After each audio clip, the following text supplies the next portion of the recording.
Hey there YouTube, I'm Yukitsu, this is the Yukitsu Times. Welcome to my channel. Welcome to my sort of brief look at caves and the way caves work in this game. They were just added in very recently, so I just wanted to get a quick look at them and what's in them.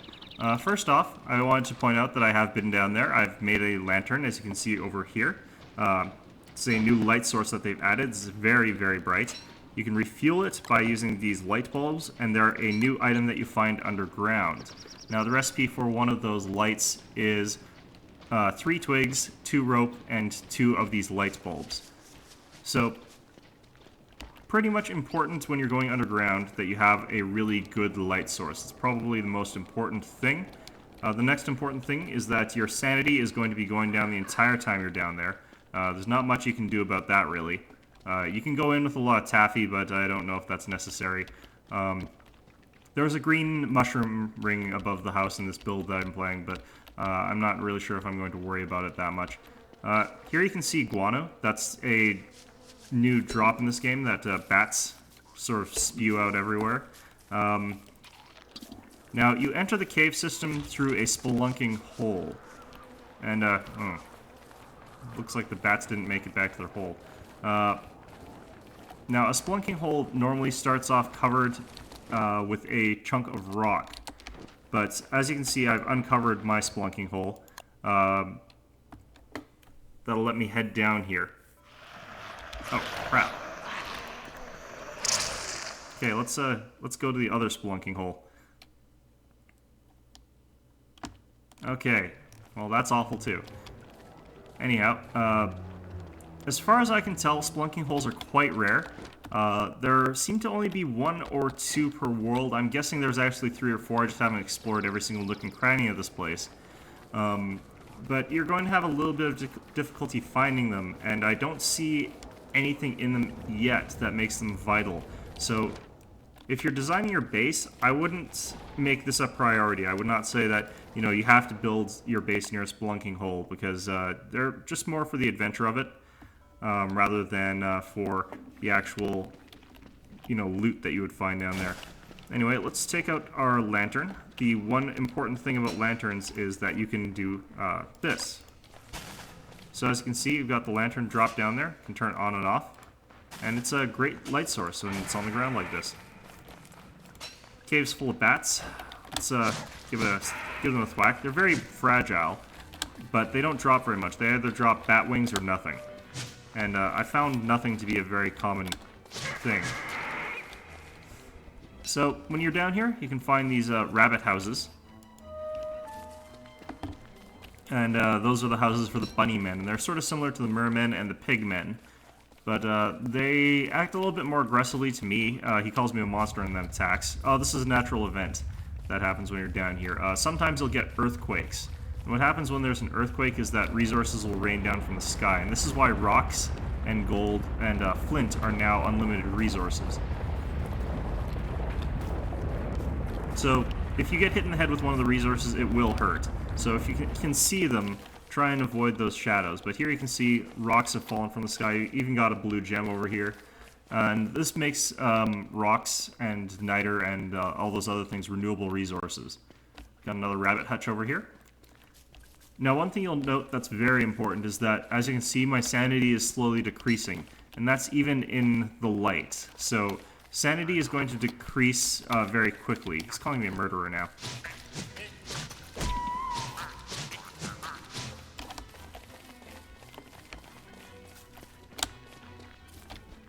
Can't see him anymore. I think he ran back into his house. Huh.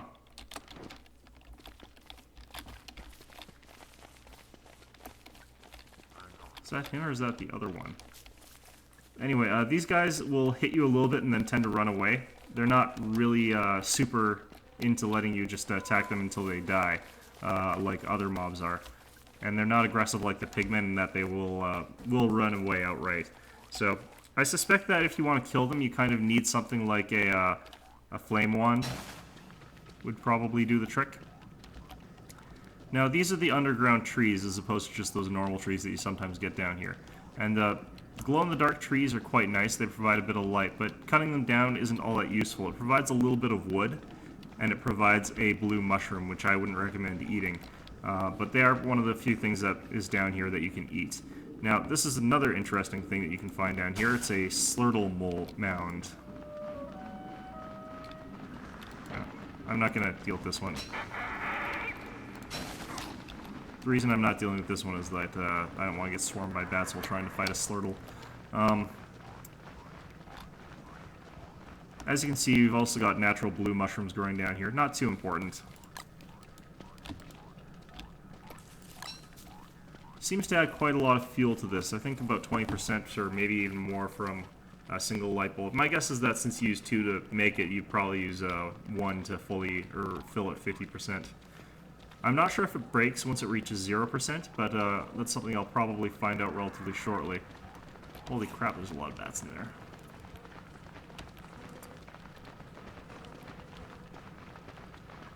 So just try and avoid rooms where you're going to find yourself outmatched and outnumbered by something that you've got no real reason to kill. But if you're adventuring, of course, you can go ahead and kill it. I don't think I'm fully prepared to kill everything there. I would probably want slightly more advanced gear for that.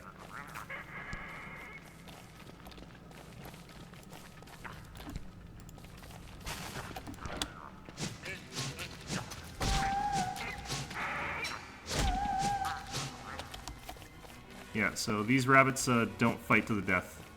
They just fight until they run away. And there doesn't seem to be any way for me to catch up to him once he's set his mind on running away. Oh! Seems he's got a short memory. But that was just the one hit and then running off.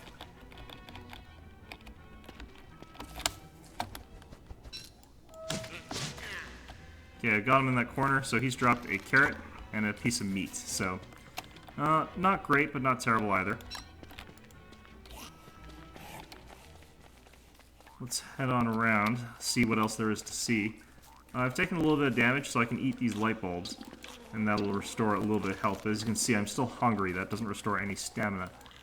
For that, I brought a bunch of eggs, but they're not great. They're just cheap. And of course, I brought my beef jerky. Now, the other hands-free light source that you can build is your mining helmet. So if I need my hands free for whatever reason and I feel like I'm going to get around somewhere, I can put this on. I actually have another one in Chester right now. But, you know, let's not get in a fight over there. No real point to that. I'm looking to see if there are any slurtle shells that are not near other things that are going to kill me, because I would like to fight a slurtle. Show you what they're like, how to sort of beat them. And do they show up on... Yeah, they show up on the map. So let's head in here, actually. Should be a couple in here that I can get at. If I recall, there were bats if I go too far into here, but just try not to go too far into here, I guess. I'm not 100% sure what spawns bats. They just seem to pop up.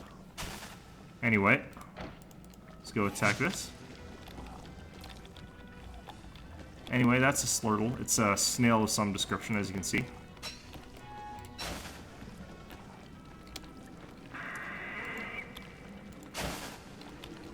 Oh crap, there are the bats.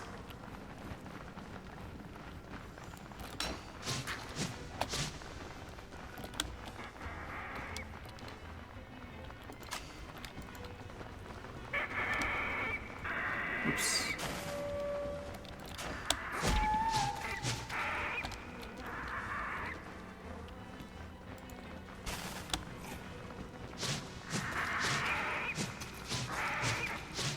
God, I hate bats.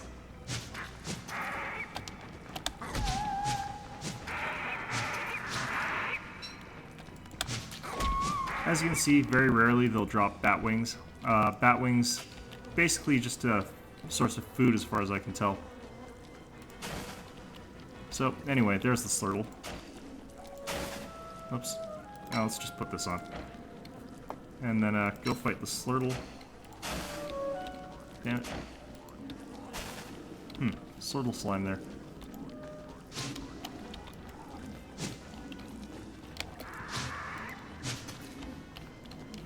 Oh, God.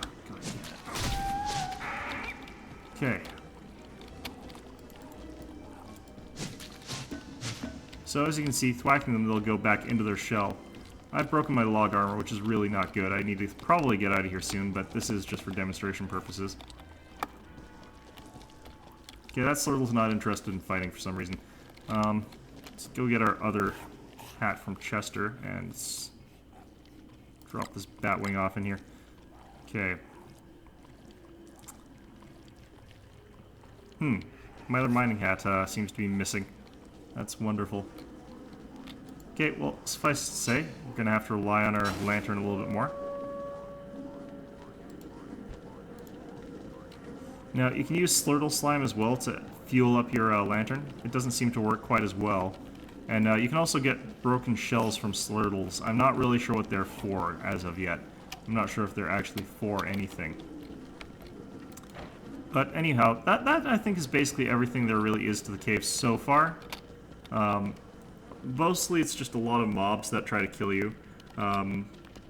Pretty much a good source of certain resources if you feel like going somewhere somewhat dangerous. Especially if you hang around long enough for these to happen. But the drain on your sanity and the sort of danger that this place represents from all the hostile mobs, constant darkness, and really the sort of lack of unique resources makes it really hard to justify spending a lot of time down here. The only thing you really want to come down here for is the lantern and for these light bulbs. Honestly, the way I would do this is to just build a whole bunch of lanterns and leave them in your camp. Oh, shit. Okay. I just wanted to show these. These are what the light bulb plants look like. They come on light flowers. Don't know how to best juke in here. But yeah, you just pick them. Ow. You just pick them like that, and they'll grow back eventually. Oh dear. Anyway, let's head on out of here. Let's go look at our crafting bench to show you some of the other stuff that we got going along here. I didn't find any more cave spiders. I think I killed all the ones that were spawning because I don't like the bastards. They keep spitting acid at you, but you can treat them exactly like you do a normal, a completely normal spider. You can just capture it with your basket. They're significantly tougher if you're trying to capture them or kill them the other way, so I would recommend really only going after them if you've got a basket. Not sure if their nests, which are those spider stalactites, stalagmites or whatever, spawn spider queens. I kind of get the sneaking suspicion that they don't, but you know, I'm not 100% sure of that. Another thing to note is that if you've got multiple cave entrances, they don't connect to one another. If you've got one cave entrance, you can only get to that one cave from there. If you try to get out through another exit, you're going to be disappointed. I think that's a feature that would be interesting, is if they were interconnected a little bit, or if they made for an alternate source of travel if there was an obstacle. But that's not the way it's set up quite yet. As you can see, I've got a fairly rudimentary base here. I would not recommend having a base like this. I just wanted to get the gear I needed to go spelunking. But anyway, one more thing to look at. Another thing that they've added into this is the ability to build rabbit hutches. Now, I suspect that you have to kill the large rabbits to get these, because they have that little tuft of rabbit fur as a requirement, bunny puff. I could check if normal rabbits give you that, but I generally don't like capturing rabbits, so I don't usually do it. But, you know, just for science sake, let's cut back to when I caught some rabbits. And we're back. Okay, so I've tried harvesting a bunch of rabbits. Haven't really gotten any, so it's very unlikely that you can get those from regular rabbits. I think you have to kill the bunny men from the underground. Given their AI behavior and the fact that they're fast and new and will run away, I wouldn't really recommend trying to go after them until you've got some sort of a big stockpile of blow darts, or if you've got the ice staff, you could use that as well. Anyhow, that's my look at the caves as it is. I hope you found this informative, and I hope to see you all next time.